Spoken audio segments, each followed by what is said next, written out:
ಥರನೇ ವೆಲ್ಕಮ್ ಮಾಡೋಕ್ಕೆ ಬರುತ್ತೆ ಅಂತಲೂ ನಂಗೆ ಗೊತ್ತಿರಲಿಲ್ಲ.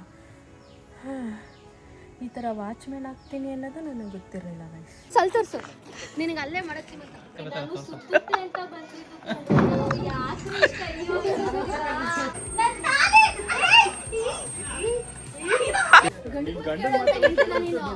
ಗಂಡನ ಮಕ್ಕಳ ಹೆಂಡತಿನ ನೀನು. ನಿಮಗೆ ರೂಮ್ ಟೂರ್ ಸಾರಿ ಎಲ್ಲ ಬರೀ ಸೌಂಡೇ ಬರ್ತಾ ಇದೆ.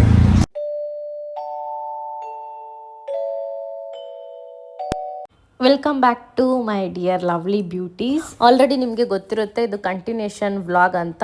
ಈ ವ್ಲಾಗಲ್ಲಿ ನಾನು ನಿಮಗೆ 2 ಡೇಸ್ದು ಮರ್ಜ್ ಮಾಡ್ತಾ ಇದ್ದೀನಿ. ಬಿಕಾಸ್ ಒಂದರಲ್ಲೇ ಮೋರ್ ದ್ಯಾನ್ 20 ಮಿನಿಟ್ಸ್ ನಾನು ಹಾಕೋದಕ್ಕೆ ಆಗಲ್ಲ. ಸೊ ಅದಕ್ಕೆ ಎಲ್ಲಾನು ಕಟ್ ಮಾಡಿ ಸ್ಯಾಟರ್ಡೆ ಈವ್ನಿಂಗಿಂದ ಸಂಡೇ ಟೈಮ್ ಪೂರ್ತಿ ಈ ವ್ಲಾಗಲ್ಲಿ ನಿಮಗೆ ನೋಡ್ಬೋದು. ರಾಮನಗರದಲ್ಲಿ ಬಸ್ ಇಳಿದು ಆಟೋ ಮಾಡಿಕೊಂಡು ನಾನು ರೆಸಾರ್ಟ್ ಕಡೆಗೆ ಹೋದೆ. ಬಸ್ ಸ್ಟಾಪಿಂದ ರೆಸಾರ್ಟ್ ಹತ್ರನೇ ಕರ್ಕೊಂಡೋದ್ರು ಡೈರೆಕ್ಟಾಗಿ. ಸೊ ಅದು ಬಂದು ನನ್ನ ಹತ್ರ ಅವರು 290 ರೂಪೀಸ್ ಈಸ್ಕೊಂಡ್ರು. ಅಪ್ರಾಕ್ಸಿಮೇಟ್ಲಿ ಬಸ್ ಸ್ಟಾಪಿಂದ ರೆಸಾರ್ಟಿಗೆ 10 ಕಿಲೋಮೀಟರ್ಸ್ ಇತ್ತು. ಸೊ ಐ ಥಿಂಕ್ ನಾನು ಇದನ್ನು ಬ್ಲಾಗ್ 2 ಅಂತ ಕನ್ಸಿಡರ್ ಮಾಡ್ತೀನಿ. ಹಾಗಾಗಿ ಯಾವಾಗಲೇ ಬಂದರೂ ಕೂಡ ಎಲ್ಲಿಗೆ ಹೋದ್ರೂ ನಾನೇ ಫಸ್ಟ್ ಇರ್ತೀನಿ. ಅವರೆಲ್ಲ ಲೇಟಾಗೆ ಬರ್ತಾರೆ. ನಾನು ಹಣೆ ಬರ ಸರಿ ಇಲ್ವೋ ಅಥವಾ ಏನು ಅಂತ ಗೊತ್ತಿಲ್ಲ. ಲಾಸ್ಟ್ ಟೈಮ್ ನಾವು ಬಂದಾಗ ಇಲ್ಲೇ ಫೋಟೋ ತೆಗೆಸ್ಕೊಂಡಿದ್ವಿ. ಸೊ ಇವಾಗ ಆನ್ ಈಗೇನು ತುಂಬ ಗ್ಯಾಪ್ ಆದಮೇಲೆ ವರ್ಷಗಟ್ಟಲೆ ಆದಮೇಲೆ ಹೋಗ್ತಾ ಇದ್ದೀವಿ. ಸೊ ನಾನು ಚೆಕ್ಕಿನ್ ಆಗ್ತಾಯಿದ್ದೀನಿ. ಅವ್ರು ಯಾವಾಗಾದರೂ ಬರಲಿ, ಆರಾಮಾಗಿ ರೂಮ್ ಟೂರ್ ಮಾಡಿ ತೋರಿಸ್ಬೋದಲ್ಲ, ಅದಕ್ಕೆ ಹೋಗೋಣ ಅಂತ ನಡ್ಕೊಂಡು ಹೋಗ್ತಾ ಇದ್ದೀನಿ. ಇನ್ನೂ ಸ್ವಲ್ಪ ದೂರ ಹೋಗಬೇಕು. ಸೊ ನೋಡೋಣ. ಇದ್ದಿದ್ದು 12 o'clock ನಮಗೆ ಚೆಕ್ಕಿನ್ ಇದ್ದಿದ್ದು ಆಯಿತಾ. ಬಟ್ ಆದರೆ ನಾನು ಇಲ್ಲಿಗೆ ಬಂದಿರೋದು 3 o'clock 3:10 ಆಗಿದೆ ಅನಿಸುತ್ತೆ. I think no more than ಆಗಿದೆ, 3:30 ಆಗಿದೆ ಅನಿಸುತ್ತೆ. ಇನ್ನೂ ಅವ್ರು ಬಂದಿಲ್ಲ. ನಾನೇ ಲೇಟು ಅಂತ ಅಂದ್ಕೊಂಡು ಅವ್ರು ನನಗಿನ್ನ ಲೇಟು. ನಾನು ಮೈಸೂರಿಂದನೇ ಬಂದುಬಿಟ್ಟಿದ್ದೀನಿ. ಅವರು ಇಲ್ಲಿಂದ ಇಲ್ಲಿಗೆ ಬರೋಕ್ಕಾಗಿಲ್ಲ. ನೋಡಿ ಹೇಗಿದೆ ಅಂತ. ವ್ಯವಸ್ಥೆ ಕರೆಕ್ಟಾಗಿದೆ. ನಮ್ಮವರೇ ಸರಿ ಇಲ್ಲ. ಆದರೂ ಈ ಥರ ಲಗೇಜೆಲ್ಲ ಎತ್ಕೊಂಡು ಹೋಗೋಕ್ಕಾಗ್ತಾಯಿಲ್ಲ. ಟ್ರಾಲಿ ಬ್ಯಾಗೆ ತಂದಿರಾಗಿರೋದು ಅಂತ ಅನ್ನಿಸ್ತಾ ಇದೆ ನನಗೆ. 2 ಕೈಯಲ್ಲಿ ಲಗೇಜ್ ಇಟ್ಕೊಂಡು ವೀಡಿಯೋ ಮಾಡ್ತಿದ್ನಲ್ಲ. ಸೊ ಅದಕ್ಕೆ ಅವರು ಬ್ಯಾಗ್ ಇಟ್ಕೊತೀನಿ ಕೊಡಿ ತೊಗೊಂಡೋಗ್ತೀನಿ ಅಂತ ತೊಗೊಂಡೋದ್ರು. ಸೊ ನಾನೀಗ ಡೈರೆಕ್ಟ್ ನಿಮಗೆ ರೂಮ್ ಟೂರ್ನ ಮಾಡ್ತಾಯಿದ್ದೀನಿ ನೋಡಿ. ಎಂಟ್ರಿ ಆಗಿದ ತಕ್ಷಣ ಲೆಫ್ಟ್ ಸೈಡಲ್ಲಿ ಈ ರೀತಿ ರೆಸ್ಟ್ ರೂಮ್ ಇದೆ.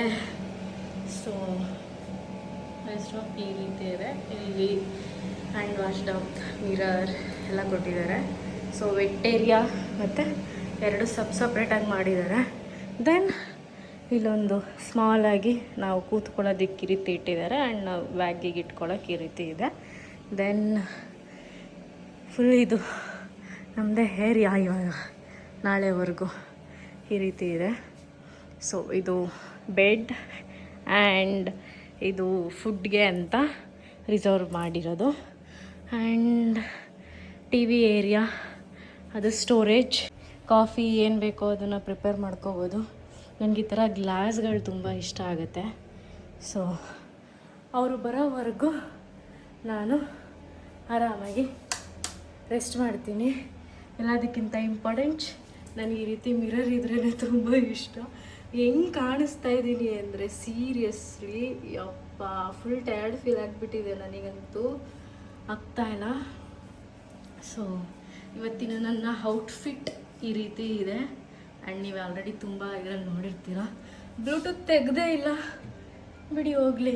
ನಿಮಗೆ ಈ ಬಾಲ್ಕನಿ ತೋರಿಸೋದನ್ನು ಮರ್ತುಬಿಟ್ಟೆ. ಸಿ ಓ ಮೈ ಗಾಡ್, ಸಖತ್ತಾಗಿದೆ ಮಾತ್ರ. ನಾನು ಆಲ್ರೆಡಿ ಟಿ ವಿ ನೋಡ್ತಾ ಇದ್ದೆ. ಅವ್ರಿನ್ನ ರೂಮ್ ಹುಡುಕ್ತವ್ರು.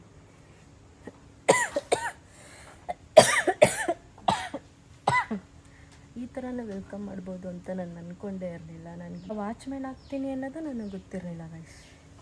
ವಾಚ್ಮ್ಯಾನ್ ಮಾಡಿಬಿಟ್ರು. ಫ್ರೆಶ್ ಅಪ್ ಆಗಿಲ್ಲ, ಹಾಗೇ ಇದ್ದೀನಿ ಇನ್ನು.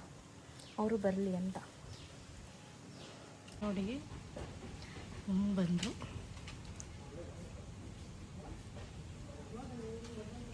ಈ ಥರ ವೆಯ್ಟ್ ಮಾಡಿಸ್ತು.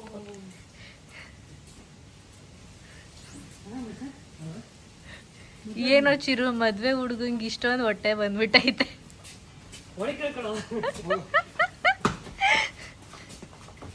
ಅಯ್ಯೋ ಕಾಲ್ ಮಾಡಿದ್ರೆ ಊಟ ಕೊಡ್ತಾರೆ ಕೊಡ್ತಾರೆ. ಮತ್ತೆ ಇಲ್ಲ ಹಾಕೋದು ಇಲ್ಲ ಹಾಕೋದು ಕೋಣೆ ಆರು ನಮ್ದಲ್ಲಿ ಅವಳು ಮಾತ್ರ ಆ ರೂಮ್ ಓಪನ್ ಮಾಡಕ್ ಹೋಗಿದ್ದಾಳೆ. ಎಲ್ಲರೂ ಫುಲ್ ಹಚ್ಕೊಂಡು ಬಂದಿದ್ರು. ಮಾತ್ರ ಊಟ ಬೇಕಿತ್ತು, ಆದರೆ ನಾವು ಆರ್ಡ್ರ್ ಮಾಡ್ಕೊಳ್ಳೋದ ಏನು ಅಂತ ಡಿಸ್ಕಷನ್ ಮಾಡ್ತಾ ಇದ್ವಿ. ನಾನು ಅಲ್ಲಿ ಬ್ಯಾಕ್ಗ್ರೌಂಡ್ ಮ್ಯೂಸಿಕ್ ಇರೋದ್ರಿಂದ ಅದನ್ನು ಕಟ್ ಮಾಡ್ತಾ ಇದ್ದೀನಿ. ನಾನು ಫೋನಲ್ಲಿ ವೀಡಿಯೋ ಮಾಡ್ತಾ ಇರೋದಕ್ಕೆ ಅವನು ಬೈತಾ ಇದ್ದ ನನಗೆ. ಸೊ ಅದಾದಮೇಲೆ ವೆಲ್ಕಮ್ ಡ್ರಿಂಕ್ಗೆ ಅಂತ ಹೋದ್ವಿ. ಕುಡಿದು ನೋಡು ಚೆನ್ನಾಗಿದೆಯಾ? ಕೊಡ್ಬೇಕಲ್ವಾ, ನಾವು ಫ್ರೆಂಡ್ ಕಿಟ್ಟಿಂದ ಬರಲಿಲ್ವ ರಿಸೆಪ್ಷನ್ ಅದಕ್ಕೆ ಮುಗಿತು ಕತೆ. ಜೀವನ ಬಾಯಿ ಮುಚ್ಚಿಬಿಟ್ಟು ನೀನು ಇನ್ನೊಂದು ವರ್ಷದಲ್ಲಿ ಏನಾದರೂ ಸಿಹಿ ಸುದ್ದಿ ಕೊಟ್ಟರೆ ಅಲ್ಲೇ ನಿಂದು ಸೀಮಂತ ಮಾಡೋಣ. ಇಲ್ಲಿ ನಿಜ ನೆಕ್ಸ್ಟ್ ವರ್ಷದಲ್ಲಿ ಕೊಟ್ರೆ ನೆಕ್ಸ್ಟ್ ವರ್ಷ ಅಂತಿಗೆ ಈ ವರ್ಷ ಕಾಣಿಸ್ತಾ ಇಲ್ಲ ಅಲ್ಲಿ. ಈ ವರ್ಷ ಆದ್ರೆ ಸೀಮಂತ ಶುರು ಮಾಡಿದ್ರೆ 3 months ಅಲ್ಲಿ ಸಿಹಿ ಸುದ್ದಿ ಕೊಟ್ರೆ ನಿನಗೆ ಅಲ್ಲೇ ಅಲ್ಲಿ ತೋರ್ಸು, ನಿನಗೆ ಅಲ್ಲೇ ಮಾಡಕ್ ಸೀಮಂತ ಕಾದಂತ ಇದೆ. ಎಲ್ಲ ಎಷ್ಟೆಷ್ಟು ಲಕ್ಷ ಇಟ್ಟಿದ್ದೀರಾ? ಸ್ವಾಮಿ ವಿವೇಕಾನಂದರ ಆಶೀರ್ವಾದ ನಿನ್ ಮಗುನ ಕೈ ಮೇಲೆ ಕೂರ್ಸೋಣ, ಅವ್ರು ಕೊಡೋದಿಲ್ಲ ನನಗೆ.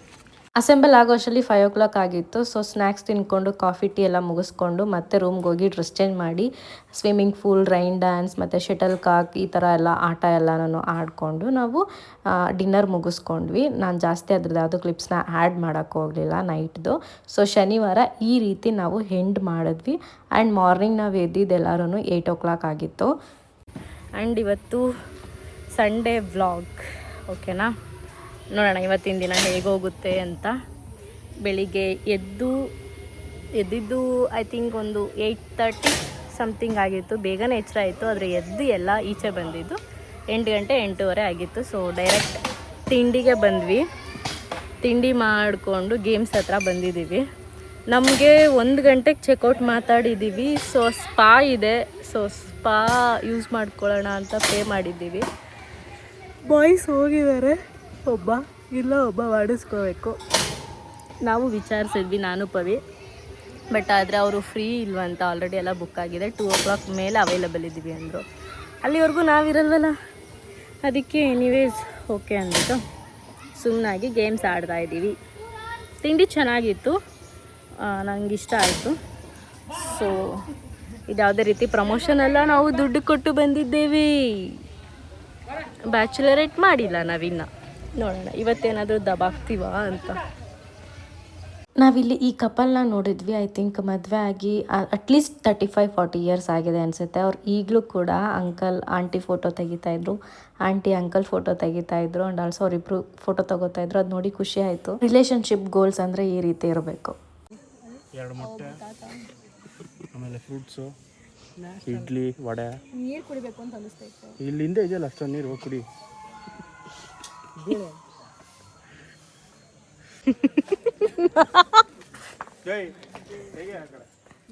ನಾನು ವ್ಲಾಗರ್ ಅಂತ ಅಂದ್ಬಿಟ್ಟು ಅವ್ರು ನನ್ನ ಪೇಜ್ನ ಚೆಕ್ ಮಾಡ್ತಾಯಿದ್ರು. ನಾನು ನಾರ್ಮಲಾಗಿ ವೀಡಿಯೋಸ್ ಮಾಡ್ಕೋತಾ ಇದ್ದೆ. ಆವಾಗ ಅವರು ಕೇಳಿ ಪವಿ ಹತ್ರ ತಿಳ್ಕೊತಾಯಿದ್ರು. ಇದನ್ನು ಮಾಡಿದ್ದೀನಿ ಅಷ್ಟೇ, ಇದನ್ನು ಝೂಮ್ ಮಾಡಿ ಮಾಡ್ತಾ ಇದ್ದೀನಿ.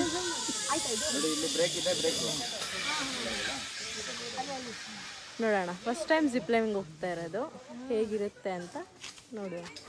ಹಗ್ಗೆಲ್ಲ ಆಗ್ತಾ ಇರೋ ಜಿಪ್ಲೈನ್ಗೆ ಹೋಗೋದಕ್ಕೆ ಫುಲ್ ಕಾಮಿಡಿ ಆಗಿತ್ತು. ಕುಮಾರನ್ನ ನೋಡಿಕೊಂಡು ಫುಲ್ ರೇಗಿಸ್ತಾ ಇದ್ವಿ ನಾವು. ಫುಲ್ ಫನ್ ಆಗಿತ್ತು. ಸರಿ ಮಾಡ್ಕೊತ ನಾನು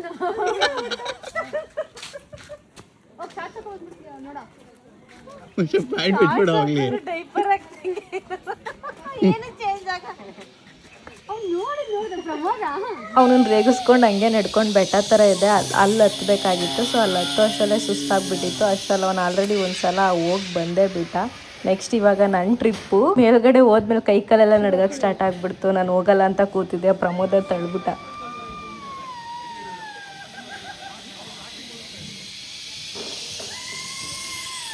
ಅಯ್ಯೋ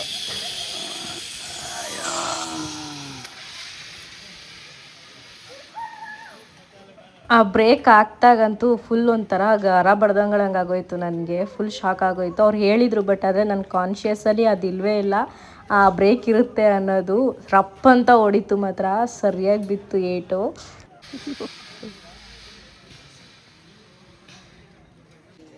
ಹೆಂಗಿತ್ತು ಎಕ್ಸ್ಪೀರಿಯನ್ಸ್? ಹೆಂಗಿತ್ತು ಎಕ್ಸ್ಪೀರಿಯನ್ಸ್? ಫಸ್ಟ್ ಅಲ್ವಾ, ಕುಮಾರ ಹೋದ್ಮೇಲೆ ಸ್ವಲ್ಪ ಇನ್ನೂ ಜಾಸ್ತಿ ಆಮೇಲೆ ಸರ್ ಬೈಕ್ ರೈಡ್ಗೆ ಹೋಗೋಣ ಬನ್ನಿ. ಅಲ್ಲೋ ನೋಡಿ.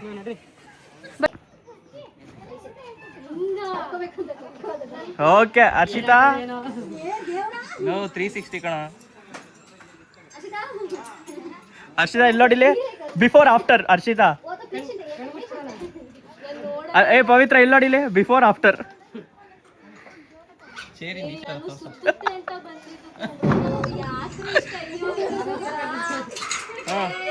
ಓಕೆ ಬಾಯ್ ಬಾಯ್. ಇನ್ನೂ ಸ್ಟಾರ್ಟ್ ಮಾಡಿಲ್ಲ ಕಣೆ.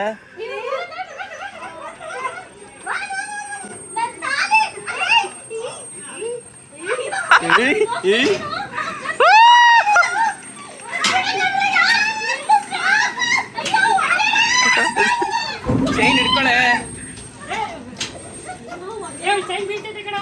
ಚೈನ್ ಕೈಯಲ್ಲಿ ಹಿಡ್ಕೊಳೆ, ಬೆರಳಲ್ಲಿ ಏನೇ ಮಾಡ್ತಿದ್ಯಾ?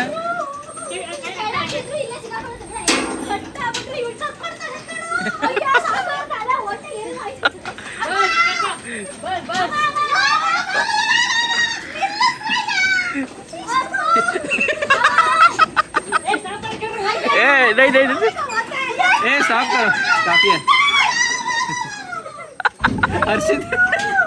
हर्षिता चेरी नीचे ಬಂದ್ಬಿಟ್ಟು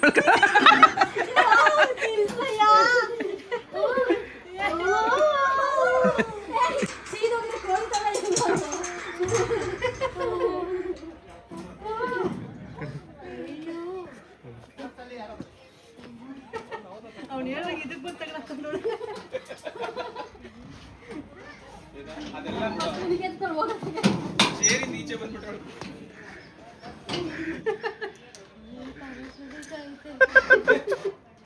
ಇಲ್ಲ ಹರ್ಷಿತಾ ಆಫ್ಟರ್. ಝೂಮ್ ಮಾಡು, ಅವಳಿಗೆ ಮಾತ್ರ ಝೂಮ್ ಮಾಡು.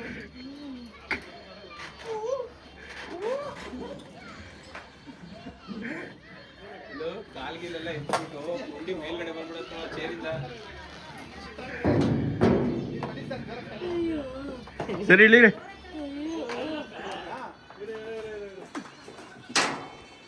ಹೆಂಗಿಡಬೇಕಂತೆ? ಈ ಕಡೆ ಇಳಿ. ಜಂಪ್ ಮಾಡೋಣ. ರೆಡಿ 1 2 ಬಿಡ. ಹಿಡ್ಕೊಳ್ಳೋಣ.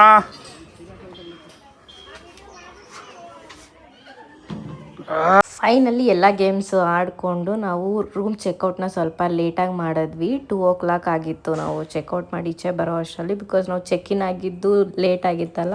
ಆ್ಯಂಡ್ ಆಲ್ಸೋ ಪವಿ ಅವ್ರ ಹತ್ರ ಎಲ್ಲ ಮಾತಾಡಿ, ಬಿಕಾಸ್ ಅವಳು ಆಡಿಟ್ ಮಾಡ್ತಾಳೆ. ಸೊ ಎಲ್ಲ ಡಿಸ್ಕಷನ್ ಎಲ್ಲ ಮಾಡಿ 1:30-2 ಗಂಟೆಗೆ ಚೆಕ್ಔಟ್ ಆದ್ವಿ. ಆ್ಯಂಡ್ ನಾವು ಯಾವುದೂ ಗ್ರೂಪ್ ಫೋಟೋಸ್ ಅಂತಲೇ ತೊಗೊಳ್ಲಿಲ್ಲ. ಬೆಳಿಗ್ಗೆ ಎದ್ದು ಫ್ರೆಶ್ ಅಪ್ಪೇ ಆಗಿರಲಿಲ್ಲ ನಾವು.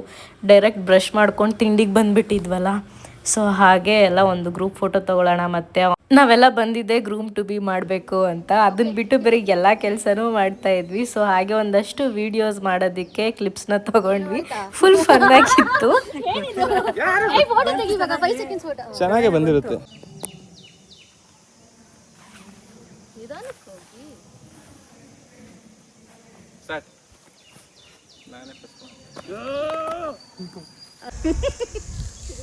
ಇದನ್ನೆಲ್ಲ ಡಬಲ್ ಮೀನಿಂಗ್ ಅಂತ ಹೇಳ್ಬಿಟ್ಟು ಅಲ್ಲಿ ಬಿದ್ದೈತೆ ನೋಡು. ಇಲ್ಲ ಐತೆ ಕಣೋ, ಅದೇ ಇದನ್ನೇ ಕಿತ್ತೋದು ಅಂತ ಅನ್ಸ್ತಾ ಇದೆ. ನಾವು ಹಿಡ್ಕೊಳ್ಳೋಣ ಬಿಡು. ಇಲ್ಲೇನೋ ಪೈಪ್ ಕೊಟ್ಟಿದೆ. ಈ ಚೆನ್ನಾಗಿಲ್ಲ, ಇನ್ನು ಇಬ್ರು ಕವರ್ ಆಗ್ತಿಲ್ಲ.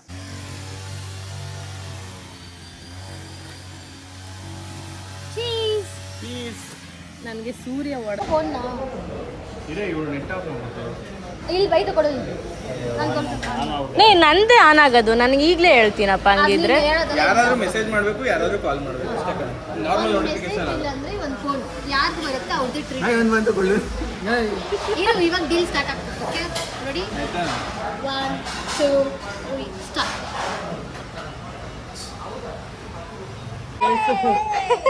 ಹೋಗ್ಬೇಕಾದ್ರೆ ಅಂದ್ರೆ ಕಂಪ್ನಿದು ಲೆನ್ಸ್ ಕಾರ್ಡು ಅವೆಲ್ಲ ಇಲ್ಲ. ನಾನು ಏನ್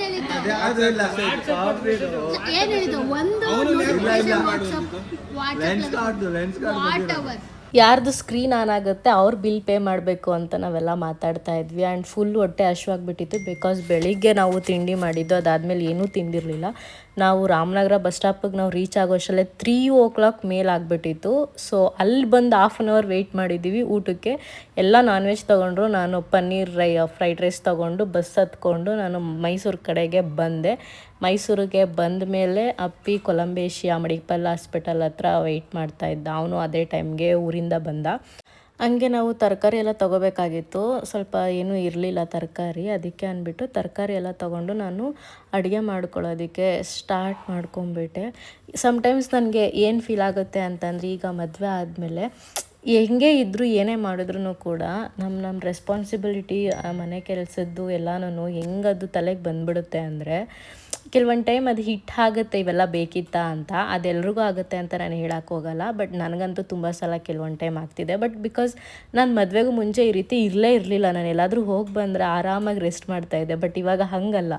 ಬಂದ ತಕ್ಷಣ ಏನೇನು ಕೆಲಸಗಳಿದೆ, ಏನೇನು ಕ್ಲೀನ್ ಮಾಡಬೇಕು ಅದೆಲ್ಲ ಮಾಡ್ತೀನಿ. ಮೊದಲು ನಾನು ಈ ರೀತಿ ಇರಲಿಲ್ಲ. ಕೆಲವೊಂದು ವಿಚಾರದಲ್ಲಿ ನಾವು ಎಷ್ಟೇ ಬದಲಾಗಿದ್ರು ಕ್ರಿಟಿಸೈಸ್ ಮಾಡೋರಂತೂ ಯಾವತ್ತೂ ಬದಲಾಗಲ್ಲ. ಯಾರ್ಯಾರು ಮಾಡ್ತಾರೆ ಅಂಥವ್ರಿಗೆ ಮಾತ್ರ ಅನ್ವಯಿಸುತ್ತೆ. ನೀವು ಅದ್ರ ಬಗ್ಗೆ ತಲೆನೇ ಕೆಡಿಸ್ಕೋಬೇಡಿ. ಯಾರೆಲ್ಲ ಮನೇಲಿ ಹೌಸ್ ವೈಫ್ ಇದ್ದೀರಾ, ನಂತರ ಅದರಲ್ಲೂ ಓದಿ ಒಂದು ಕೆಲಸ ಅಂತ ಮಾಡ್ತಾ ಇದ್ದಿದ್ದು, ಇವಾಗ ಹೌಸ್ ವೈಫ್ ಆದಮೇಲೆ ಕೆಲಸ ಬಿಟ್ಟು ಎಲ್ಲನೂ ಮನೆ ಕೆಲಸದಲ್ಲೇ ನಿಭಾಯಿಸ್ಕೊಂಡು ಹೋಗೋವಂಥದ್ದು ಇರ್ತಾರಲ್ಲ, ಅವ್ರಿಗೆ ತುಂಬಾ ಕಷ್ಟ ಇರುತ್ತೆ ಲೈಫ್ ಲೀಡ್ ಮಾಡೋದು. ಈ ಫ್ಯಾಮಿಲಿ ಅನ್ನೋದ್ರಲ್ಲಿ ಮೆಂಟಲಿ ಎಷ್ಟೇ ಡಿಸ್ಟರ್ಬ್ ಆಗ್ತಾಯಿದ್ರು ಕೂಡ, ಎಷ್ಟೇ ಹರ್ಟ್ ಆಗ್ತಾಯಿದ್ರು ಕೂಡ ನಾವು ಅದನ್ನು ಬಾಯ್ಬಿಟ್ಟು ಹೇಳೋಕ್ಕೂ ಆಗ್ತಾ ಇರಲ್ಲ, ಕಿರ್ಚೋಕ್ಕೂ ಆಗ್ತಾ ಇರಲ್ಲ. ಒಬ್ಬರೇ ಅದನ್ನು ಫೀಲ್ ಮಾಡ್ತಾ ಇರ್ತೀವಿ. ಅದು ಯಾವುದಾದ್ರೂ ಒಂದು ರೀತಿಲಿ ಈಚೆ ಹಾಕ್ಕೊಂಡು ಹೆಂಗೋ ನಡೀತಾ ಇರುತ್ತೆ. ಸೊ ಅವ್ರಿಗೆಲ್ಲ ನಾನು ಏನು ಕಿವಿ ಮಾತು ಹೇಳೋದು ಅಂದರೆ, ಯಾರ ಬಗ್ಗೆನೂ ತಲೆ ಕೆಡಿಸ್ಕೋಬೇಡಿ. ಯಾರೂ ಬಂದಾಗಲ್ಲ, ನಮಗೆ ನಾವೇ ಆಗಬೇಕು. ಅದು ಎಂಥವ್ರೇ ಆದ್ರೂ ಅಷ್ಟೇ. ಯಾರನ್ನು ನಂಬ್ಕೊಂಡು ಜೀವನ ಮಾಡಬೇಡಿ. ಫಿನಾನ್ಷಿಯಲಿ ಆಗಿರ್ಬೋದು, ಮೆಂಟಲಿ ಆಗಿರ್ಬೋದು. ಸೊ ಯಾವುದಾದ್ರೂ ಒಂದು ಜಾಬ್ ಅನ್ನೋದು ತೊಗೊಳಕ್ಕಾಗಿಲ್ಲ ಅಂತಂದ್ರೂ ಇವಾಗಿರೋ ಪ್ಲ್ಯಾಟ್ಫಾರ್ಮಲ್ಲಿ ನಾವು ಯಾವುದಾದ್ರೂ ರೀತಿಲಿ ಅರ್ನ್ ಮಾಡ್ಬೋದು. ತಿಂಗ್ಳಿಗೆ ನೀವು 4,000 ರಿಂದ 5,000 ಅರ್ನ್ ಮಾಡಿದ್ರು ಕೂಡ ನಾವು ಹೋಗಿ ಒಬ್ರ ಹತ್ರ ನಿಂತ್ಕೊಂಡು ನನಗೆ ಇಂಥದಕ್ಕೆ ಬೇಕು, ಖರ್ಚಿದೆ, ಅಮೌಂಟ್ ಕೊಡು ಅಂತ ಕೇಳೋದು ಹೋಗಿ ತಪ್ಪುತ್ತೆ. ಸೊ ಆವಾಗ ನಮಗೊಂಥರ ಫೀಲ್ ಆಗುತ್ತೆ ನಾವು ಯಾರ ಹಂಗಲ್ಲೂ ಬದುಕ್ತಾ ಇಲ್ಲ ಅಂತ. ಅದು ಹಂಗು ಅನ್ನೋದಕ್ಕಿಂತ ಹೆಚ್ಚಾಗಿ ರಿಲೇಷನ್ಶಿಪ್ಪಲ್ಲಿ ಪ್ರೀತಿ ಅನ್ನೋದಿರುತ್ತೆ. ಬಟ್ ಸಮ್ಟೈಮ್ಸ್ ಅದು ಸೆಲ್ಫ್ ರೆಸ್ಪೆಕ್ಟ್ನ ಒಡೆದು ಬಿಡುತ್ತೆ. ಯಾಕೆ ಏನು ಅಂತ ಕೇಳೋದು ತಪ್ಪಲ್ಲ, ಆದರೆ ಅದು ಅತಿ ಆದಾಗ ಅದು ತಪ್ಪು ಅಂತ ಅನಿಸುತ್ತೆ. ನನ್ನ ಈ ಮಾತುಗಳಲ್ಲಿ ಯಾವುದು ತಪ್ಪಿದೆ ಅಂತ ನನಗೆ ಅನಿಸ್ತಲ್ಲ. ಸೊ ನಾನು ಸಾರಿ ಕೇಳೋ ಅವಶ್ಯಕತೆಯೂ ಇಲ್ಲ. ಈ ವಿಡಿಯೋ ನಿಮಗೆ ಇಷ್ಟ ಆಗಿದ್ರೆ ಲೈಕ್ ಮಾಡಿ, ಶೇರ್ ಮಾಡಿ, ಕಮೆಂಟ್ ಮಾಡಿ, ಸಬ್ಸ್ಕ್ರೈಬ್ ಮಾಡಿ, ನಗ್ನಗ್ತಾ ಇರಿ. ಮತ್ತೆ ಸಿಗ್ತೀನಿ.